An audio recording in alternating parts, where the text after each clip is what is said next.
Hello students, welcome back to my YouTube channel. मैं stopper at home by Gaurav sir. मुझे उम्मीद है कि जो मैंने लास्ट वीडियो डाली थी क्लास 12 की वो आपको काफ़ी अच्छी लगी होगी। और हमने क्या किया था स्टूडेंट्स, लास्ट टाइम क्लास 12 की जो हमने एक्सरसाइज 1.1 की थी उसके कुछ हमने क्वेश्चंस किए थे।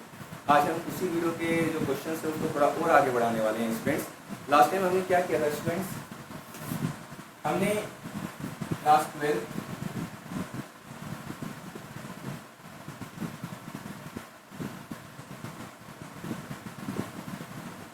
में एक्सरसाइज 1.1 हमने स्टार्ट की थी स्टूडेंट्स।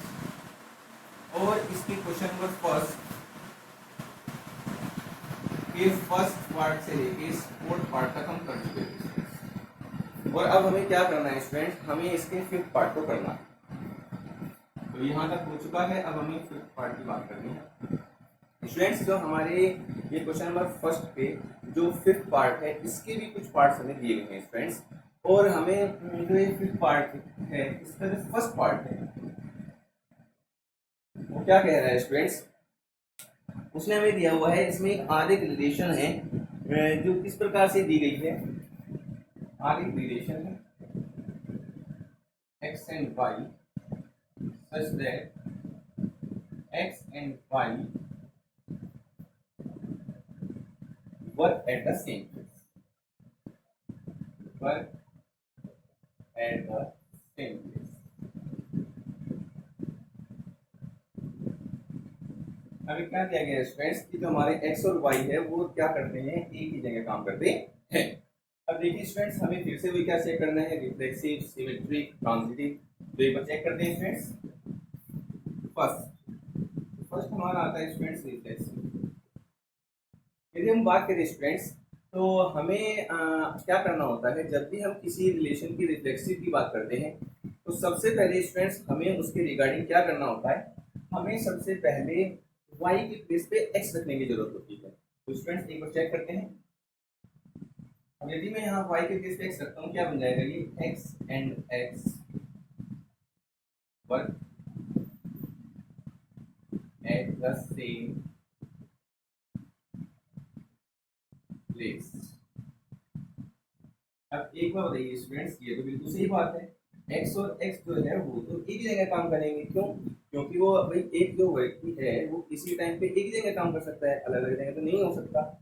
इसका मतलब जो मैंने राय लिखी है ये बिल्कुल सही है, क्योंकि बोस हमारे ऐसे होल्ड हो रही है। देयरफॉर हम कह सकते हैं कि जो x, है वो बिलोंग किसमें करेगा, वो r में बिलोंग कर जाएगा। अब यदि x, r से बिलोंग्स कर रहा है स्टूडेंट्स, तो इसका मतलब क्या है कि हमारी जो रिलेशन r है वो क्या है, r इज रिफ्लेक्सिव, r हमारी रिफ्लेक्सिव है। ठीक है स्टूडेंट्स, आगे चेक करते हैं।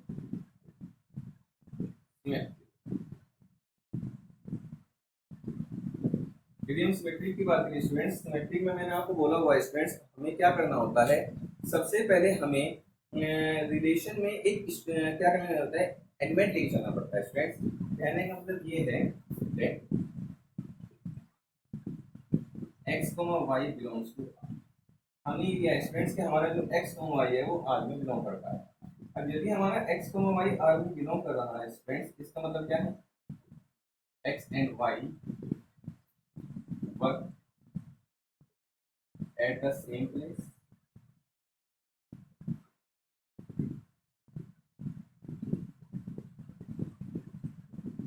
सुनो स्टूडेंट्स, अब एक बार बताइए स्टूडेंट, जब हमने ये कह दिया है कि x और y एक ही जगह काम करते हैं, तो यदि मैं इसे कहना चाहूँ तो मैं इस प्रकार भी कह सकता हूँ कि y और x जो है वो एक जगह काम करते हैं, मतलब इसका रिवर्स, which implies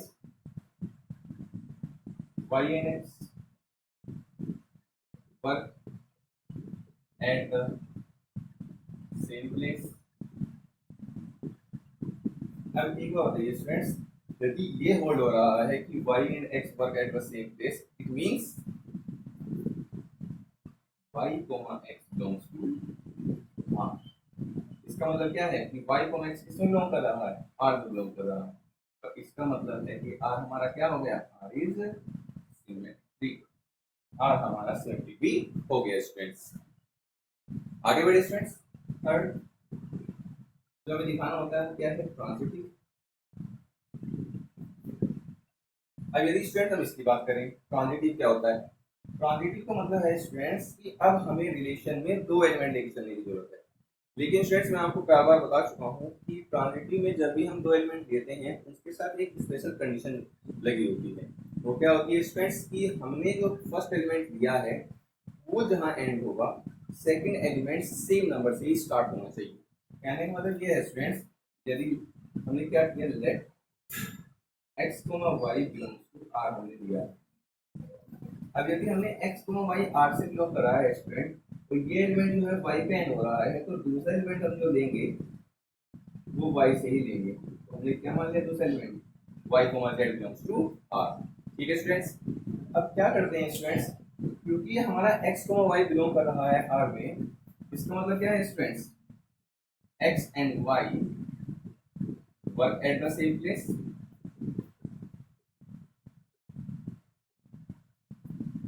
और यदि स्टूडेंट मैं इसकी बात करूं y, z की, यदि y, z बिलोंग कर रहा है r में, इसका मतलब क्या है students, y and z work at the same place. अब स्टूडेंट्स क्या है, यदि मैं थोड़ा ध्यान से देखूं तो इन दोनों लाइनों को कंबाइन करने की कोशिश करूं स्टूडेंट्स, तो इसका मतलब ये हो गया कि x, y और z जो है वो तीनों एक ही जगह काम करते हैं।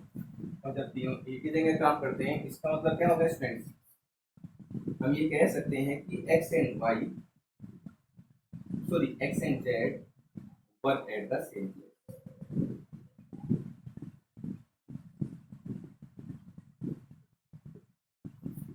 ठीक है।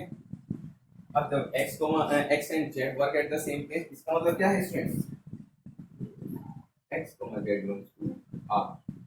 मैं आपको बता चुका हूँ जब हमें ट्रांजिटिव लेना होता है तो हम क्या करते हैं, जिन दो एलिमेंट्स की हम बात करते हैं उनमें से कॉमन एलिमेंट कट जाना चाहिए, जो रेस्ट टू एलिमेंट्स हैं वो आपस में रिलेट होने चाहिए। तो x, z belongs to r मतलब वो रिलेट करते हैं। इसका मतलब क्या है, r इज ट्रांजिटिव। r हमारा क्या है, ट्रांजिटिव भी है। मतलब हमारी रिलेशन ट्रांजिटिव भी है, सिमेट्रिक भी है और रिफ्लेक्सिव भी है। और आप अच्छे से जानते हैं एक ऐसी रिलेशन जो रिफ्लेक्सिव भी होती है, सिमेट्रिक भी होती है और ट्रांजिटिव भी होती है, कैसी होती है स्टूडेंट्स, वो हमारी इक्विवेलेंस रिलेशन कही जाती है। ठीक है स्टूडेंट्स, आगे बढ़े।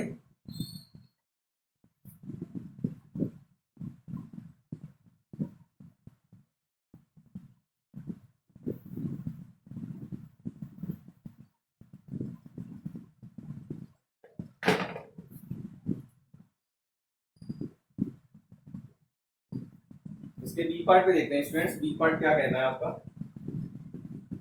उसने जो रिलेशन दिया है x and y live in the same locality. अब हमें दिया गया है जो हमारी आर रिलेशन है वो इस प्रकार दी गई है, x, y such that x and y live in the same locality। इसका मतलब ये है स्टूडेंट्स कि वो ये कहना चाहता है कि अब हमें जो रिलेशन लेनी है वो इस प्रकार लेनी है कि जो x और y है वो दोनों क्या है, एक ही मोहल्ले से है। लोकेलिटी मोहल्ला होता है स्टूडेंट्स।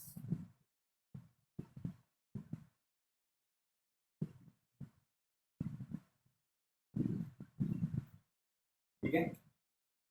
तो अब क्या है स्टूडेंट्स, यदि हम बात करें तो फिर से वो हमें काम लेके चलना है, फर्स्ट रिफ्लेक्सिव सेम थिंग। यदि मैं रिफ्लेक्सिव की बात कर रहा हूँ स्टूडेंट्स, हमें क्या करना होगा, हमें सबसे पहले y के प्लेस पे x रखना होगा। अब यदि मैं y के प्लेस पे x रखता हूँ स्टूडेंट्स तो क्या होगा, ये आ जाइए कुछ ऐसी लाइन ऐसी बन जाएगी, x and x live in the same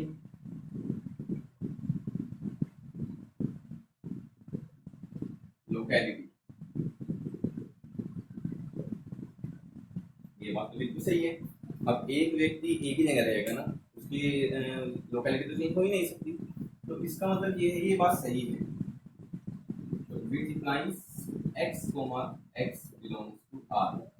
इसका मतलब क्या है कि हमारा जो x, x है वो किस में बिलोंग कर रहा है, वो आर में बिलोंग कर रहा है। और यदि स्टूडेंट्स एक्स को एक्स हमारा आर में बिलोंग कर रहा है, इसका मतलब ये है स्टूडेंट्स कि हमारी जो रिलेशन है वो क्या है, वो रिफ्लेक्सिव है।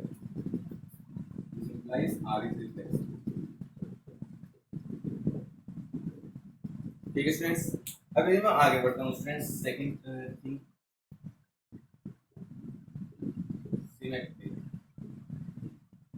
अब यदि हम सिमेट्री की बात करें स्टूडेंट्स, सिमेट्री में क्या होता है स्टूडेंट्स, हमारे पास अच्छे से आप जानते हैं कि सिमेट्री के लिए हमें क्या करना होता है। जैसे मैंने अभी लास्ट क्वेश्चन में किया था, सबसे पहले हमें हमारे रिलेशन के अंदर एक एलिमेंट को लेके चलना होता है स्टूडेंट्स। तो लेके चलते हैं, let x, y belongs to r। अब एक और बताइए स्टूडेंट्स, यदि मेरा x, y r में बिलोंग कर रहा है, इसका मतलब क्या है, इसका मतलब ये है स्टूडेंट्स कि x and y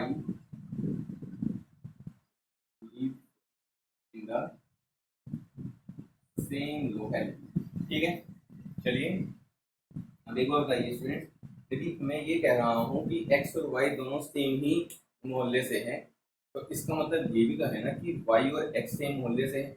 मैंने केवल कहने का तरीका तो बदला है, कहने का मतलब ये हुआ स्टूडेंट्स, इसका मतलब है y and x live in the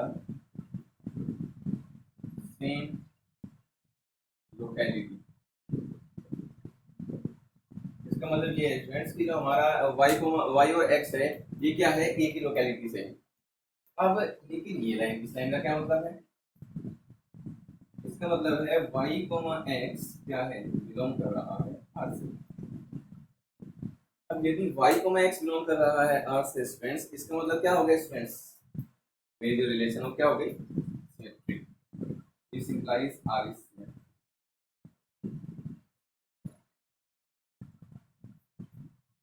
ठीक है स्टूडेंट्स, चलिए ट्रांजिटिव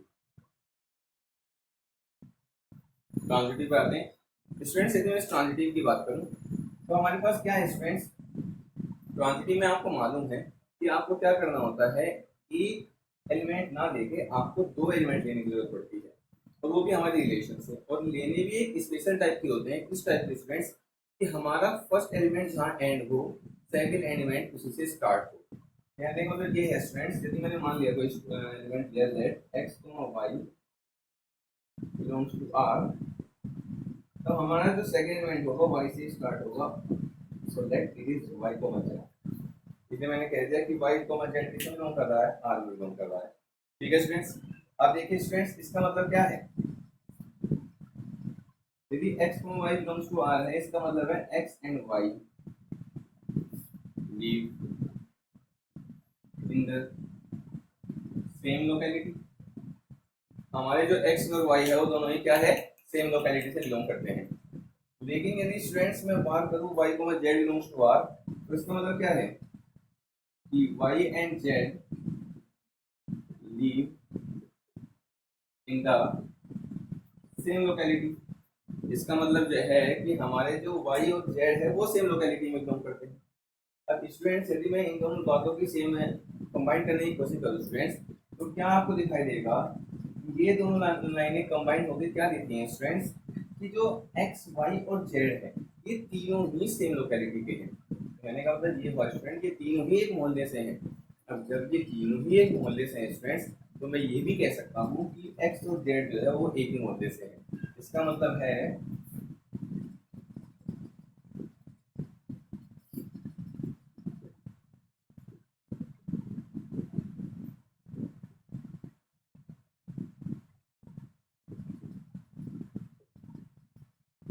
ठीक है स्टूडेंट्स।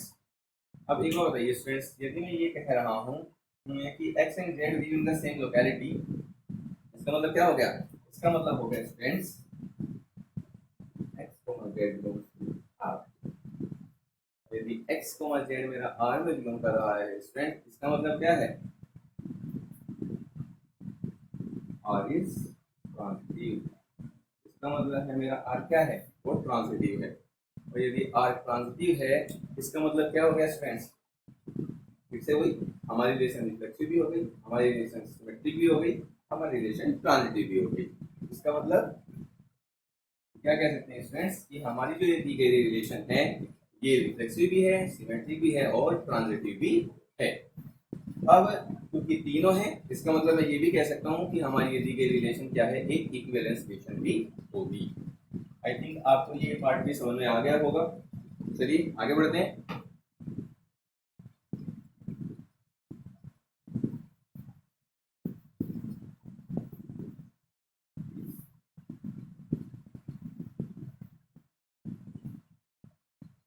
जो हमारा थर्ड पार्ट है स्टूडेंट वो क्या बोल रहा है, उसने दिया है x is exactly 7 centimetre taller than y.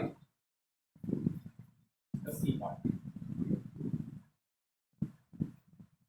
जो हमारा सी पार्ट है स्टूडेंट वो क्या बोल रहा है, उसमें एक रिलेशन जो दी गई है वो इस ये दी गई है कि आर एक रिलेशन है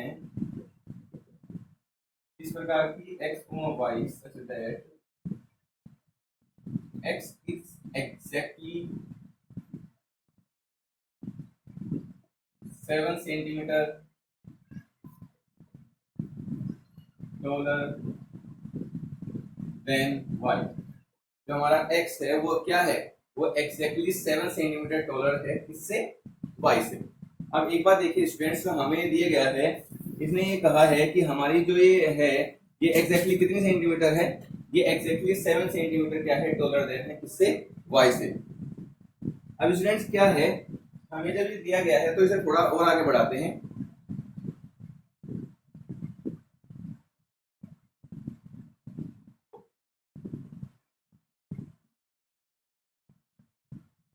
फर्स्ट अपना वही लेते हैं रिफ्लेक्सिव। अब स्टूडेंट्स रिफ्लेक्सिव में हमें क्या करना होता है ये आपको पहले ही पता है। रिफ्लेक्सिव में हमें देखना होता है सबसे पहले कि दी गई जो रिलेशन है उसमें हमें क्या करना होता है, y के प्लेस पे x रखना होता है। अब यदि y के प्लेस पे हमें x रखना है स्टूडेंट्स, यदि मैं इस लाइन में y के प्लेस पे x रखता हूँ तो ये हमारी लाइन कुछ ऐसी बनेगी, x is exactly 7 centimetre taller then x। और जबकि हमारा ये बात तो बिल्कुल गलत है, कोई भी व्यक्ति अपने आप से ही 7 सेंटीमीटर नंबर कैसा हो सकता है। कहने का मतलब ये है हमारी लाइन ये बनती है क्योंकि x is not exactly 7 centimetre taller than x, क्योंकि हमारा जो x है वो खुद से 7 सेंटीमीटर लंबा नहीं हो सकता। It means x, x does not belong to R। इसका मतलब ये है स्टूडेंट्स कि जो हमारा x, x है वो R में बिलोंग नहीं कर सकता। ठीक है स्टूडेंट्स, क्योंकि R में बिलोंग नहीं कर सकता इसका मतलब क्या हो गया students, R is not reflexive।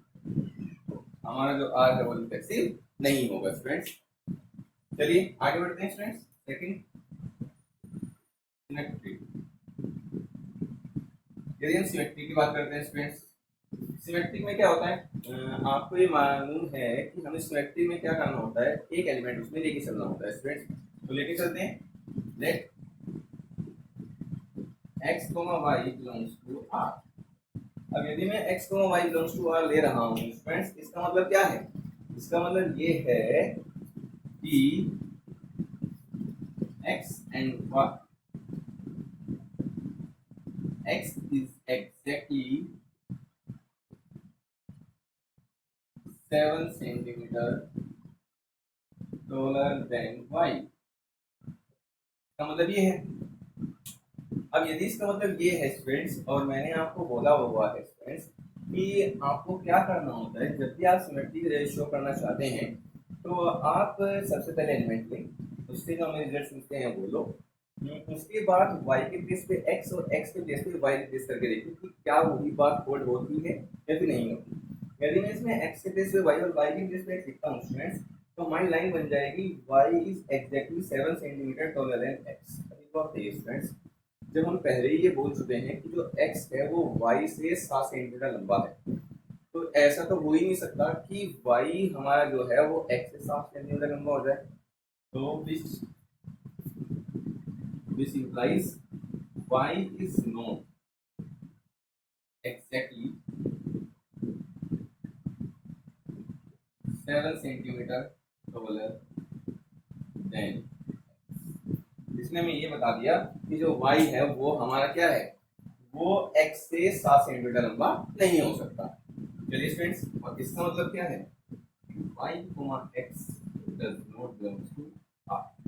इसका मतलब ये है स्टूडेंट्स कि मेरा जो y, x है वो r में बिलोंग नहीं करता।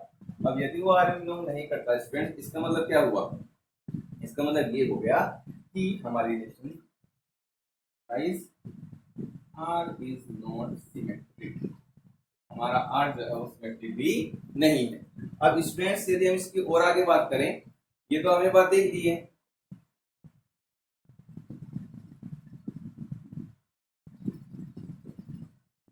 यदि हम थोड़ा और आगे बढ़ाए स्टूडेंट्स, हमारा जो थर्ड पार्ट होता है ट्रांजिटिव,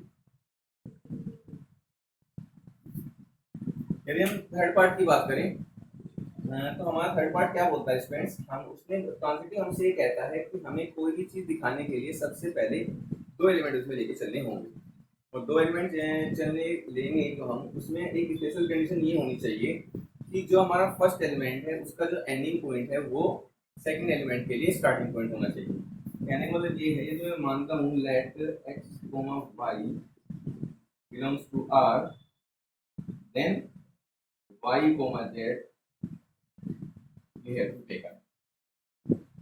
चलिए, इसका मतलब क्या है स्टूडेंट्स कि x is exactly 7 centimetre taller than y, इसका मतलब है y is exactly 7 centimetre taller than z, इसका मतलब ये। अब स्टूडेंट्स इसका मतलब ये हुआ, यदि फिर से, अब जब x मेरा क्या है y से 7 सेंटीमीटर बड़ा है, y जो है वो z से 7 सेंटीमीटर बड़ा, कहने का मतलब है एक तो 7 सेंटीमीटर गैप मेरे पास यहाँ पर और एक 7 सेंटीमीटर गैप मेरे पास यहाँ पर, तो इसका मतलब ये है यदि मैं x और z को रिलेट करना चाहता हूँ तो उनके बीच में 7 सेंटीमीटर मतलब का गैप नहीं आने वाला, उससे ज़्यादा गैप आएगा, it has to be 14 centimetre, लेकिन हमें तो 7 सेंटीमीटर का ही गैप चाहिए था। तो इसका मतलब हो गया this implies x is not exactly 7 centimetre taller than z।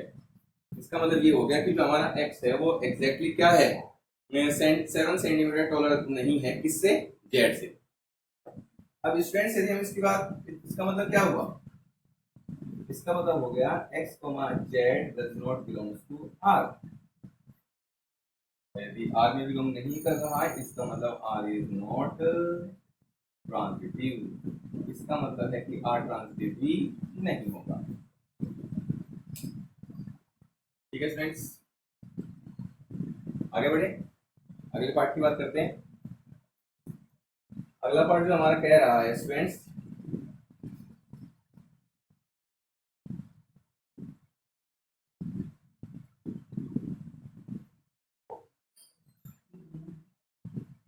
अगले पार्ट में दिया हुआ है x, y such that x is the wife of y,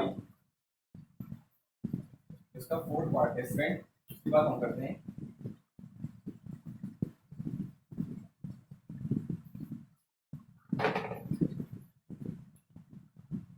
इसके फोर्थ पार्ट में क्या दिया हुआ है, आर एक रिलेशन दी गई है इस प्रकार की x, y such that x is wife of y, जो हमारा x है वो क्या है, y की वाइफ, पत्नी है। अब फिर से दिखाना है स्टूडेंट्स रिफ्लेक्सिव, सिमेट्रिक और ट्रांजिटिव, तो पहले बात करते हैं रिफ्लेक्सिव की। यदि हम रिफ्लेक्सिव की बात करते हैं स्टूडेंट्स, मैंने आपको बोला हुआ है कि रिफ्लेक्सिव के लिए आपको क्या करना होता है स्टूडेंट्स, सबसे पहले y के प्लेस पे x रखना होता है।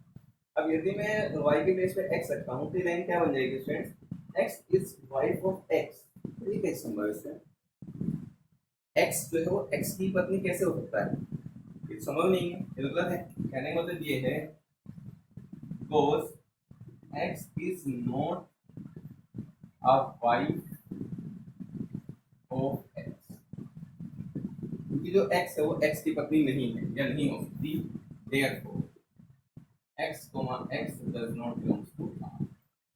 इसलिए हमारा क्या है, x, x R में बिलोंग नहीं करता। और क्योंकि x, x R में बिलोंग नहीं करता, इसका मतलब क्या होगा friends, R is not reflexive.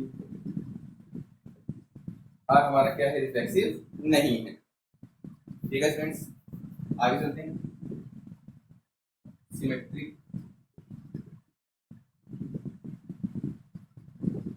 यदि मैं सिमेट्रिक बात करता हूँ स्टूडेंट्स, सिमेट्रिक में क्या होता है स्टूडेंट्स, आपको अच्छे से मालूम है, हमें एक एलिमेंट पहले रिलेशन में लेके चलना होता है स्टूडेंट्स। चलिए लेते हैं, let x, y belongs to R। अब यदि स्टूडेंट मैंने x, y R में बिलोंग कराया है, इसका मतलब क्या होगा student, x is y of y, जो हमारा x है वो y की पत्नी है। अब स्टूडेंट यदि x जो है वो y की पत्नी है, इसका मतलब क्या हुआ स्टूडेंट, हमारे पास क्या करना होता है, हमें करना होता है ये, हमें करना होता है कि हमें अब x और y को आपस में इंटरचेंज करना होता है। अब यदि हमें x और y को आपस में इंटरचेंज करना है स्टूडेंट्स, तो हम क्या करते हैं, क्या होगा इसमें आपस में इंटरचेंज करने के बाद, y is wife of x। अब ठीक होगा, अब अभी तो मैंने ये कहा कि x जो है y की पत्नी, अब मैं ये बोल रहा हूँ कि y जो है वो x की पत्नी, ये तो पॉसिबल ही नहीं है, which implies y is not a wife of, y जो है वो x की पत्नी नहीं हो सकती। और इसका मतलब क्या है, y, x does not belong to R। y, x जो है वो R में बिलोंग नहीं करता, और बिलोंग नहीं करता इसका मतलब क्या हुआ students, R is not symmetric, R symmetric भी नहीं होगा। आई थिंक स्टूडेंट्स जो मैं कहना चाह रहा हूँ आप समझ पा रहे हैं। चलिए आगे बढ़ते हैं। ट्रांजिटिव, अब यदि मैं ट्रांजिटिव की बात करूँ स्टूडेंट्स, फिर से वही होगा, हमें क्या करना होगा, सबसे पहले दो एलिमेंट्स लेके चलने होंगे। Let x, y belongs to R and y, z belongs to R। इसका मतलब क्या है students, x is wife of y, इसका मतलब क्या है, y is y of wife of z। अभी क्या होगा स्टूडेंट्स, यदि मैं इन दोनों लाइंस को कंबाइन करूं, x पत्नी है y और मैं यहाँ कह रहा हूँ y पत्नी है z, तो इन दोनों एलिमेंट या लाइन को कंबाइन करके ये आप बिल्कुल नहीं कह सकते कि जो x है वो पत्नी है z। यानी मतलब ये हुआ, implies x is not a wife of z। इसका मतलब क्या है, x, z does not belongs to R। और यदि R में बिलोंग नहीं करते, इसका मतलब ये ट्रांजिटिव भी नहीं होगा। ठीक है friends, this implies R is not transitive। ठीक है स्टूडेंट्स, अगले पार्ट पे आते हैं।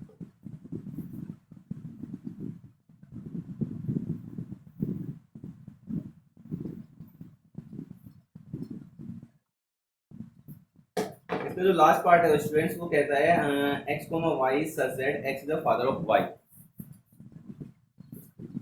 जो ई पार्ट है उसमें r दिया हुआ है किस प्रकार से, x, y such that x is father of y। x जो क्या है, फादर है किसके, y के। चलिए स्टूडेंट्स की बात करते हैं। ये क्वेश्चन भी सेम ही होगा स्टूडेंट, इसमें कुछ ज़्यादा अलग कुछ करना नहीं पड़ेगा। आप देख सकते हैं, यदि मैं रिफ्लेक्सिव की बात करूँ, अभी को बताइए, फिर से वही y के प्लेस पे x आप करना हो करोगे। यदि आप y के प्लेस पे x करते हो तो क्या बन जाएगी line, x is father of x। और ये कैसे संभव है स्टूडेंट, कोई भी अपने आप का पिता कैसे हो सकता है, तो ये संभव नहीं है। इसका मतलब ये है क्योंकि x is not a father of x, implies x, x does not belongs to R. और इससे क्या होगा students, R is not reflexive.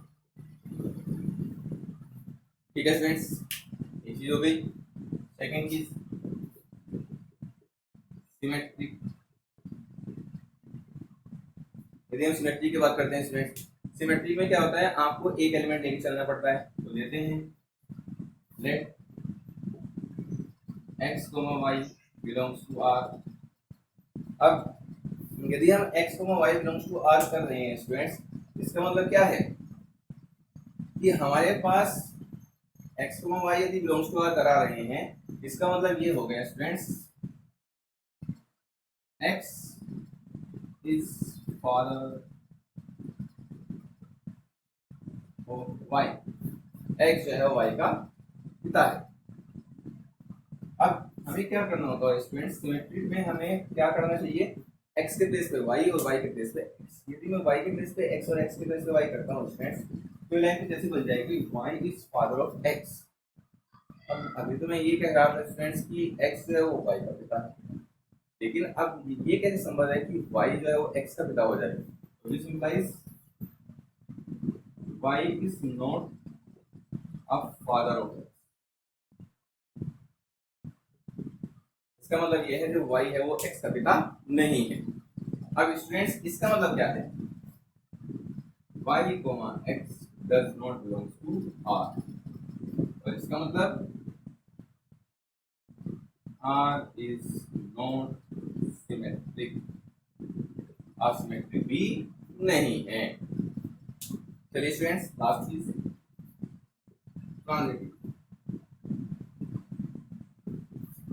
Transitive में क्या करना होता है स्टूडेंट्स, आपको अच्छे से मालूम है, हमें दो एलिमेंट्स लेके चलने होते हैं। ले लेते हैं let x, y belongs to R and y, z belongs to R। अब यदि हम x, y और y, z belongs to R ले रहे हैं, इसका मतलब क्या है students, x is father of y। और इसका मतलब क्या है students, y is father of z। अभी को अभी स्टूडेंट्स, यदि मैं दोनों लाइन को कंबाइन करता हूँ, तो इन दोनों लाइनों को कंबाइन करके आप ये बिल्कुल नहीं कह सकते कि जो x है वो z का पिता है। फिर हम कह रहे हैं x क्या है, वो y के फादर हैं, और y किसके फादर हैं, z के। तो इससे हम ये इम्प्लाइज बिल्कुल नहीं कर सकते, implies x is not a father of z। इसका मतलब क्या है students, implies x, z does not belong to R। और यदि x, z R में बिलोंग नहीं करता, इसका मतलब क्या है students, R is not transitive, R transitive नहीं है। तो ये था स्टूडेंट्स इसका फिफ्थ पार्ट। तो स्टूडेंट्स आई होप कि आपको ये जो मैंने क्वेश्चंस कराए हैं ये आपको अच्छे लगे। और स्टूडेंट्स आज की वीडियो में केवल इतना ही। और प्लीज़ मेरे चैनल को ज़्यादा से ज़्यादा लाइक, सब्सक्राइब और शेयर कीजिएगा और कमेंट भी जरूर कीजिएगा। और फिर आपके सामने हाजिर होंगे अगली वीडियो के साथ। तो अभी के लिए थैंक यू।